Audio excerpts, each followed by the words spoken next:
La vérité cachée DE la CAN 2025. Empoisonnement, arbitrage truqué et mysticisme ou le sacre du Sénégal à quel prix?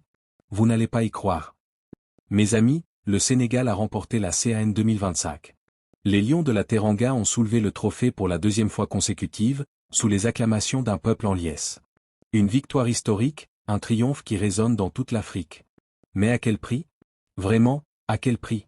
Pendant que Dakar explose de joie, que les klaxons retentissent et que les drapeaux vert jaune rouge flottent partout, une ombre immense plane sur ce sacre.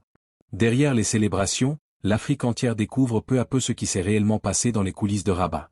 Des joueurs hospitalisés avec des symptômes terrifiants, un arbitrage qui défie toute logique, des incidents mystiques dignes d'un film d'horreur, et maintenant des témoignages accablants qui parlent ouvertement d'empoisonnement.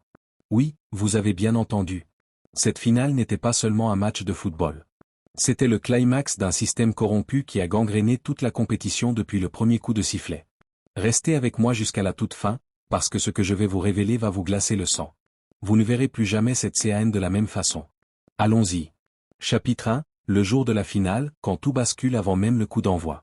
18 janvier 2026, Stade Prince Moulay Abdallah à Rabat.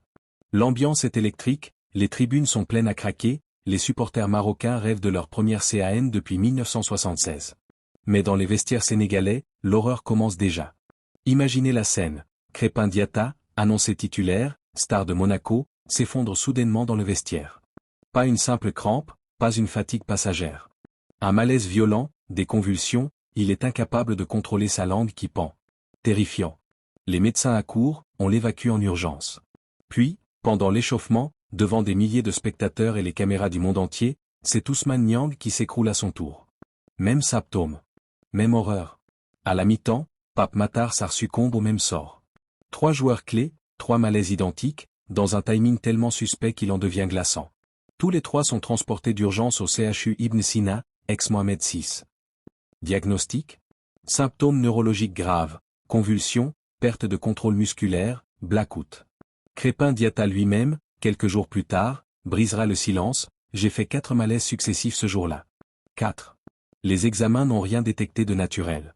C'était très bizarre. 4 malaises. Vous vous rendez compte? Ce n'est pas une intoxication alimentaire banale. Ce ne sont pas des vomissements ou des crampes. C'est quelque chose de beaucoup plus sombre. Chapitre 2, Ismail Jacob brise l'omerta ou les mots qui font trembler la CAF. 6 jours après la finale, Ismail Jacob, le latéral sénégalais, décide de tout balancer.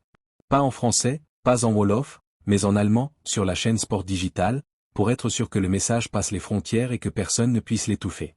Écoutez bien ces mots. Je ne peux pas le prouver à 100%, mais personnellement, je soupçonne fortement que 3 de nos joueurs ont été empoisonnés. Ce n'était certainement pas un accident. Ils se sont littéralement effondrés. C'était effrayant à voir. Ce n'était pas une simple intoxication alimentaire. Bouleversant. Un joueur international qui accuse ouvertement le pays hôte d'avoir tenté de saboter son équipe. Et il n'est pas seul. La presse sénégalaise parle de rapports médicaux confidentiels transmis à la CAF, avec des symptômes identiques et un timing trop parfait pour être une coïncidence. Ces rapports existent. Ils sont documentés. Mais la CAF? Silence radio. Enterré. Pourquoi? On y reviendra. Chapitre 3, l'arbitrage scandaleux, un favoritisme qui ne trompe personne. Mais l'empoisonnement n'est que la partie émergée de l'iceberg. Parlons de l'arbitrage. Parce que cette CAN 2025 n'a pas été truquée par accident. Elle l'a été par design. Regardez le parcours du Maroc. 8e contre la Tanzanie, pénalty flagrant non sifflé pour les adversaires. Quart contre le Cameroun, même schéma, décision litigieuse qui font hurler Samuel Eto'o. Demi contre le Nigeria, Stanley Nwabali, le gardien, victime d'incidents bizarres, on en reparle. Et en finale, un pénalty accordé au Maroc dans le temps additionnel pour une faute imaginaire sur Brahim Diaz. Une décision si grotesque que les Sénégalais quittent le terrain pendant 16 minutes. 16 minutes de chaos total, sous les yeux du monde entier. 6 fédérations ont déposé des recours officiels, Algérie, Égypte, Nigeria, Cameroun, Tanzanie, Sénégal. 6. À un moment, il faut arrêter de parler de « paranoïa ». Quand tout le continent se plaint du même pays organisateur, c'est un système. Et qui est au cœur de ce système? Fouzi Lekja. Président de la Fédération marocaine, vice-président de la CAF. L'homme qui a le bras tellement long qu'il touche jusqu'au Caire. Certains disent que son influence a été utilisée pour offrir aux Lions de l'Atlas leur première CAN depuis des décennies. Coïncidence? Jugez par vous-même. C'est chapitre 4, la guerre des serviettes, quand le mysticisme entre en jeu. Et là, on entre dans une dimension que les Européens ne comprennent pas toujours, le mysticisme africain. Dans notre football, les marabouts existent, les rituels existent. Et une serviette de gardien, surtout quand il est en feu, ça vaut de l'or.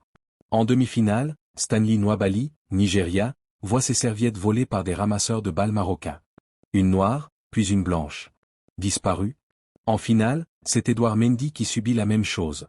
Un ramasseur traîne au sol, Hakimi jette la serviette derrière les panneaux publicitaires. Et le comble? Le Maroc remporte le trophée du fair play de la compétition. Le fair play pendant qu'on agresse des gardiens pour voler leurs objets chargés.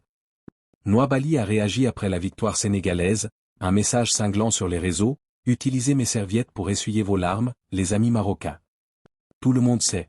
Le Nigeria sait. Le Sénégal sait. L'Afrique sait. Chapitre 5, les sanctions et l'hypocrisie de la CAF. Aujourd'hui, dans les couloirs du Caire, ça bouillonne.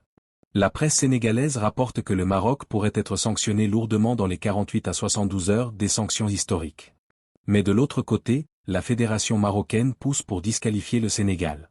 Amende, suspension, annulation du titre, application des articles 82, 84 et 85 pour abandon de terrain. L'ironie est totale, le pays accusé d'empoisonnement et de favoritisme veut retirer le trophée aux victimes. Et qui tranche? La CAF, avec Fouzi Lekja comme vice-président. Le suspect qui enquête sur lui-même. Gianni Infantino condamne les scènes inacceptables, mais jamais un mot sur l'arbitrage ou les malaises. Trop d'enjeux, la Coupe du Monde 2030 co-organisée par le Maroc, des milliards en jeu, un prestige international. Avouer un empoisonnement? Impensable. Ça dynamiterait tout. Conclusion, l'Afrique n'oubliera pas. Mes amis, cette CAN 2025 restera gravée dans l'histoire. Pas pour le but en prolongation, pas pour la panenka ratée de Diaz, mais pour ce qu'elle a révélé, un football africain gangréné par l'argent, le pouvoir et la corruption. Le Sénégal a gagné malgré tout. Malgré les malaises suspects, malgré l'arbitrage maison, malgré le système. Cette victoire a un goût amer, mais elle est aussi un acte de résistance. Les Lions ont dit non. Ils ont refusé de jouer le jeu. L'Algérie l'avait crié dès le début. Le Nigeria, le Cameroun, l'Égypte, la Tanzanie comprennent maintenant. On ne se taira pas. Les témoignages s'accumulent, les rapports médicaux circulent en sous-main, la vérité éclate petit à petit. Alors je vous le demande, et vous, qu'en pensez-vous? Dites-le en commentaire. Likez massivement pour que l'algorithme pousse cette vidéo. Partagez-la dans tous vos groupes WhatsApp, sur X, partout. Abonnez-vous et activez la cloche, parce qu'on va suivre cette affaire jusqu'au bout. Si on se tait aujourd'hui, la prochaine CAN sera pire. Le football africain mérite mieux. L'Afrique mérite la vérité. Affaire à suivre, de très près.